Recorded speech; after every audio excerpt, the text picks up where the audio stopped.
Sugar એક એવી વસ્તુ છે કે ડાયરેક્ટલી જ્યારે જે બધી અત્યારે જે ખાંડ અવેલેબલ છે બધી પ્રોસેસ ફૂડ્સ છે, પ્રોસેસ ખાંડ અવેલેબલ છે. અને તમે જોશો સલ્ફર કન્ટેન્ટ, સલ્ફર રહિત બંને ટાઈપની શુગર્સ આપણે અવેલેબલ છે.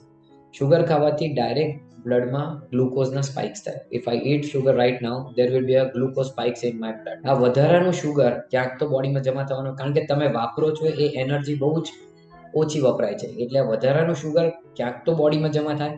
તો એ જમા ક્યાં થવાનું વધારાનું શુગર? એ ફેટ તરીકે જમા થવાનું.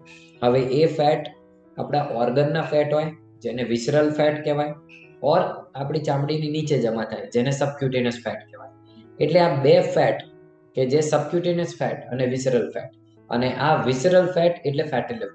Liver is one of the organ, બાકી ઘણા બધા ઓર્ગન્સમાં ફેટ જમા થાય, એટલે વિસરલ ફેટ એટલે ફેટી. એટલે sugar consumption is directly proportional two development of metabolic syndrome or obesity.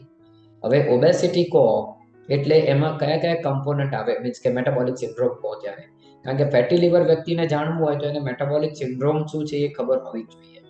એટલે મેટાબોલિક સિન્ડ્રોમમાં પેશન્ટને ઓબેસિટી બી હોય, એટલે વજન વધારે હોય, જેનું બોડી માસ ઇન્ડેક્સ વધારે હોય 25 કરતા. પેશન્ટને બ્લડ પ્રેશર હોય, પછી બ્લડ પ્રેશરના લિપિડ્સ ખરાબ હોય, ડિસ્લિપિડેમિયા હોય, પેશન્ટનું યુરિક એસિડ વધારે ખરાબ થઈ ગયો હોય,